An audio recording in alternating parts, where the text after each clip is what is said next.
Hello friends. अभी तक अपन जो पूर्व बाल अवस्था में पोषणात्मक देखभाल पढ़ रहे हैं उसमें अपन ने बालकों में पोषण की कमी के कारण होने वाली कई बीमारियों के बारे में पढ़ा, जिसमें अंत में अपन ने पढ़ा था रक्त अल्पता। अब आता है रिकेट्स। ये देखिए, ये रिकेट्स आ रहा है। रिकेट्स जो है एक बहुत भयंकर बीमारी है जो विटामिन डी की कमी के कारण होती है। 6 से 2 वर्ष के बालकों को यह रोग अधिक होता है। यह रोग आहार में विटामिन डी की कमी के कारण होता है। विटामिन डी के अभाव में अस्थियों में कैल्शियम का जमाव, कैल्सिफिकेशन नहीं हो पाता है।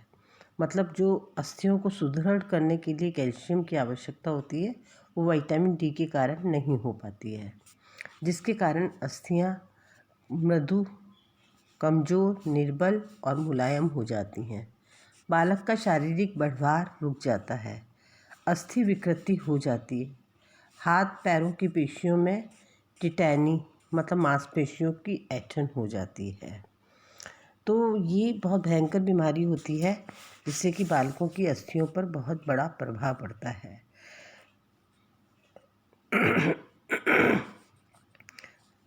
The disease is characterized by growth failure, bone deformity, muscular hypotonia, tetania, and convulsion due to hypocalcemia.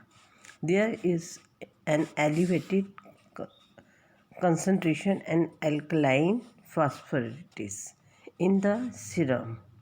The bone deformities, including curved leg, deformed pelvic, pigeon chest, Harrison's sulcus, rickety, rosary, इस प्रकार की जो कई बीमारियां होती हैं वो हो जाती हैं, और जो कि J.E. पार्क एंड के पार्क ने अपनी पुस्तक text book of preventive and social medicine में लिखा है। सन 1960 में कुछ लोगों का ऐसा मानना था कि रिकेट्स रोग उष्ण कटिबंधीय देश जो ट्रॉपिकल कंट्रीज़ होती हैं के बालकों में नहीं होता है, पर हाल ही में किए गए सर्वेक्षणों से यह पता चला है कि उष्ण कटिबंधीय प्रदेशों मतलब कि जिन्हें कि ट्रॉपिकल कंट्रीज़ कहते हैं कि बालकों में भी रिकेट्स रोग विद्यमान होता है। इसका सबसे बड़ा कारण यह है कि वहाँ माताएं बालकों को धूप में बिल्कुल नहीं निकलने देती हैं। आपको पता होना चाहिए कि धूप जो होती है और सुबह की जो 8 बजे या 10 बजे तक की जो सुबह की धूप होती है उसमें विटामिन डी की मात्रा अत्यधिक सबसे ज़्यादा पाई जाती है, और अगर धूप में नहीं निकलेंगे तो विटामिन डी की कमी होना संभावित है। और न ही उन्हें कॉड लीवर ऑयल भी पिलाया जाता है। कॉड लीवर ऑयल होता है जो कैप्सूल्स के रूप में मिलता है, मछली का तेल जिसके अंतर्गत होता है। अब इसके जो बचाव हैं वो क्या है कि बालकों को सरसों, जैतून या नारियल के तेल से मालिश करके धूप में थोड़ी देर तक खेलने के लिए छोड़ देना चाहिए। परंतु यदि धूप की व्यवस्था संभव नहीं है, जैसे कि महानगरों में बहुत बड़ी बड़ी मंजिलें होती हैं, उनके कारण घरों में पर्याप्त मात्रा में धूप नहीं मिल पाती है, इस स्थिति में बालकों को विटामिन डी की पूर्ति हेतु कॉड लीवर ऑयल कम से कम प्रतिदिन 1 चम्मच या 1 कैप्सूल अवश्य ही पिलाया या खिलाया जाना चाहिए। तो ये जो था ये रिकेट्स के बारे में पढ़ाया है कि जिसमें कि विटामिन डी किस प्रकार से कम हो जाता है और इसका बचाव आप किस प्रकार पढ़ते हैं। अब आप आइए बाल बेरी या इन्फेंटाइल बेरी। ये क्यों होता है? आहार में थायमीन की कमी में से बेरी रोग हो जाता है। यह रोग भी अत्यंत ही डेंजरस या भयावह होता है, जिसके कारण बालों की मृत्यु तक हो जाती है। बाल बेरी 6 से 12 माह के शिशुओं को सर्वाधिक होता है, क्योंकि इस समय माता शिशु को स्तनपान कराना छुड़ाती है और ऊपरी आहार पर भी विशेष बल नहीं दिया जाता है। मतलब माता अपना दूध पिलाना बंद करती है क्योंकि अब बच्चे की परिपक्वता आ रही होती है, तो वो पोषक उसके लिए बहुत ज़्यादा सही नहीं होता है, उसमें उतनी पोषण की मात्रा नहीं होती जो कि बालक को ज़रूरी होती है, तो उसको ऊपर का भी पोषण तत्व या कुछ खाना बनाकर या कुछ भी, जो कि मैं पहले भी बता चुकी हूँ, वो दिया जाता है। अगर वो नहीं दिया जाता है तो ये मृत्यु तक होने के चांसेस रहते हैं, क्योंकि थायमिन की कमी के कारण होता है। तथा ऊपरी आहार पर भी विशेष बल नहीं दिया जाता। माता के दूध में थायमिन, विटामिन बी का सख्त अभाव होता है। विटामिन बी का और इनका सख्त अभाव होने की वजह से ये जो होता है ये बाल बेरी हो जाता है। बाल बेरी जो होता है ये एशियाई देशों का एक प्रमुख स्वास्थ्य समस्या है।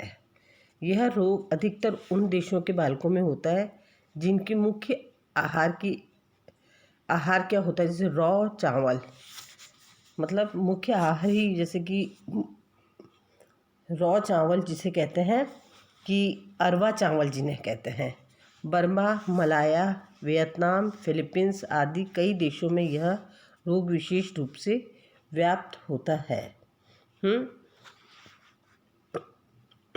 भारत में आंध्र प्रदेश राज्य के कुछ जिलों में बेरी रोग अधिक देखने को मिलता है, क्योंकि वहाँ पर भी रॉ राइस खाया जाता है या अरवा चावल ज़्यादा खाया जाता है। और कई ऐसी जगह है आंध्र प्रदेश में कि जो झुग्गी झोंपड़ियाँ होती हैं या स्लम्स होते हैं, वहाँ धूप नहीं आ पाती, छोटे छोटे से घर होते हैं, और वहाँ पे गरीब परिवार के बालक इस रोग से अत्यधिक ग्रस्त होते हैं, क्योंकि उनके आहार में थायमिन की सख्त अभाव होता है।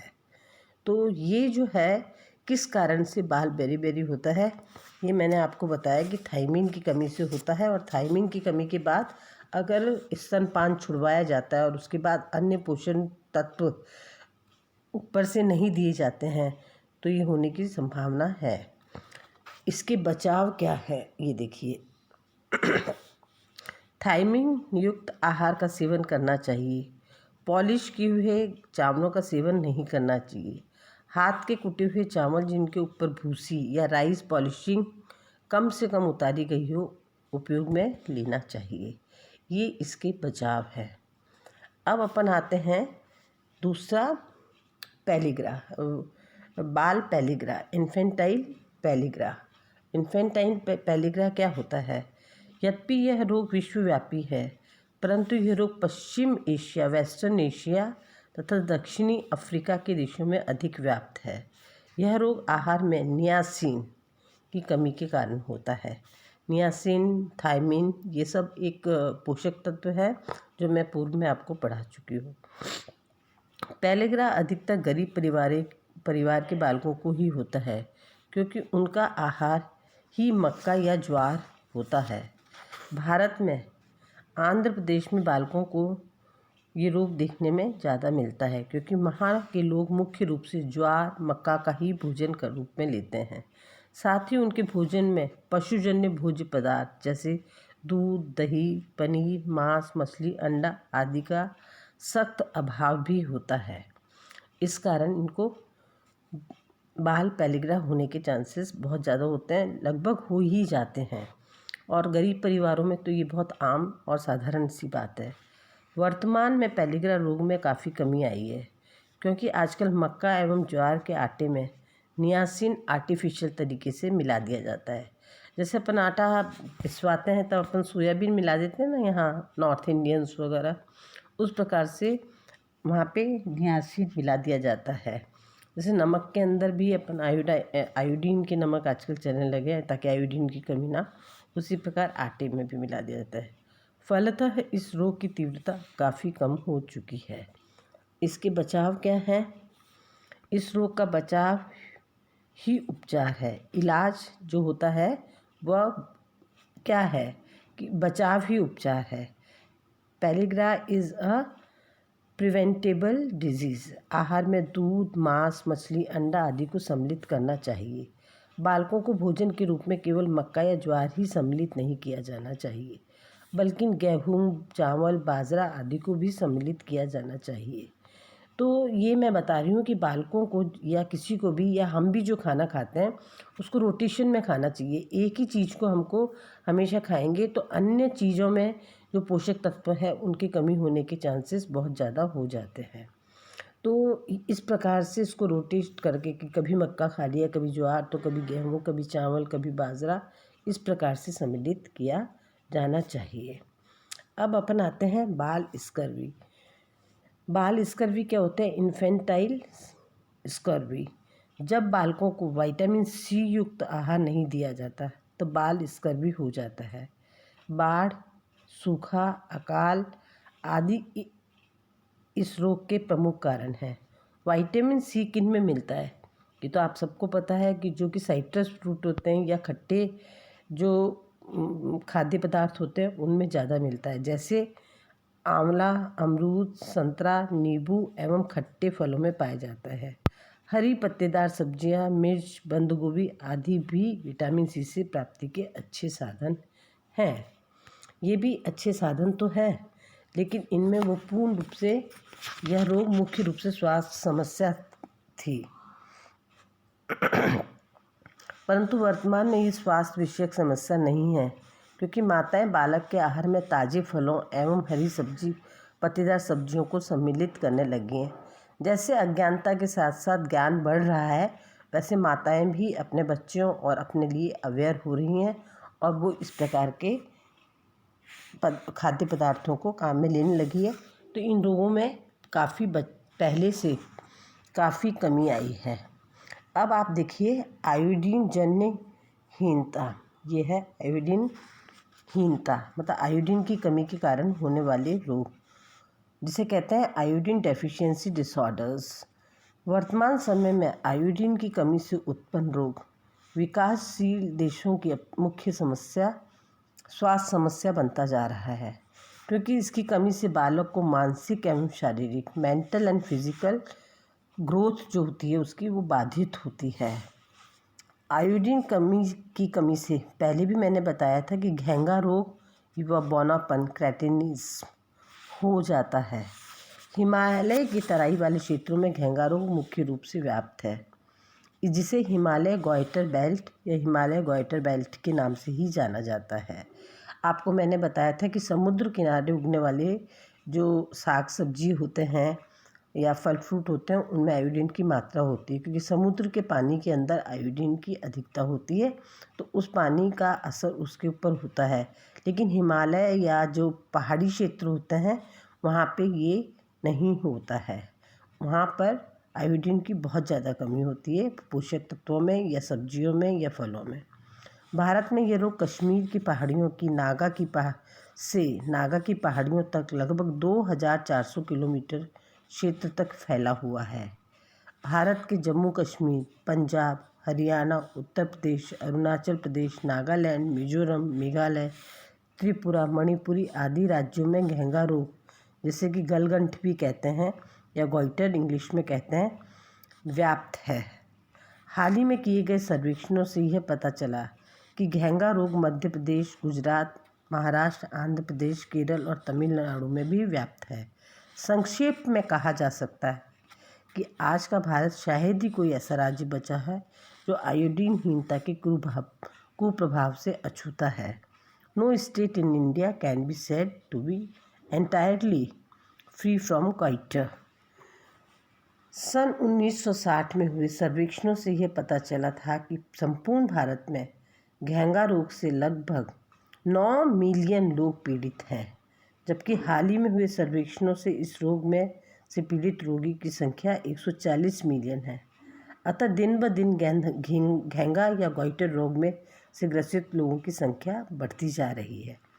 भारत के हिमालय गॉइटर बेल्ट से भी 55 मिलियन लोग घेंगा रोग से ग्रसित हैं। उत्तर प्रदेश के गोंडा जिले में घेंगा रोगियों की संख्या बहुत अधिक होती है। घेंगा रोग में क्या होता है कि ये जो गले का जो पोर्शन होता है वो आगे आ जाता है और लटक जाता है और कई बार वहाँ गांठें सी बन जाती है। तो वहाँ पर 15% नवजात शिशु हाइपोथायराइडिज्म से ग्रसित हो जाते हैं। तो ये तो बहुत ही सीरियस कंडीशन है और इसीलिए देखिए कि नमक के अंदर आयोडीन एक्स्ट्रा मिलाया जाता है और आयोडाइज्ड कहते हैं ना कि आयोडीन युक्त नमक का सेवन करिए, इसीलिए कहा जाता है। इसके बचाव क्या है? खाने में आयोडीन युक्त नमक का प्रयोग करना चाहिए। हाल ही में national institute of nutrition Hyderabad ने सादे नमक में आयोडीन एवं लौह तत्व मिश्रित करके नमक का ही एक नया उत्पाद बनाया है जो बिना आर्थिक वर्ग के लोगों से लेकर उच्च आय वर्गीय लोगों के लिए फ़ायदेमंद होगा। नमक में आयोडीन मिश्रित करने का उद्देश्य ही यही है कि यह सस्ता तथा इसका उपयोग अमीर गरीब सभी अपने खाने में अवश्य ही करते हैं। फलतः नमक में आयोडीन मिलाने से सभी लोग जिनको की ज़रूरतमंदों को आयोडीन की पूर्ति हो जाती है तथा घेंघा रोग से बचाव हो जाता है। तो घेंघा रोग से बचाव के भी आपको कारण बता दिए हैं। तो यहाँ पर अपन जो पूर्व बाल्यावस्था में होने वाले जो रोग होते हैं पोषक तत्वों की कमी के कारण, वो अपन ने पूरा ये वाला पोर्शन पढ़ लिया है। अब अपन जो कल पढ़ेंगे वो पढ़ेंगे कुपोषण से बचाव के लिए पूरक आहार, complementary foods for prevention of malnutrition. ये अपन को कल से पढ़ना है। तो अभी तक आप इतना पढ़िए।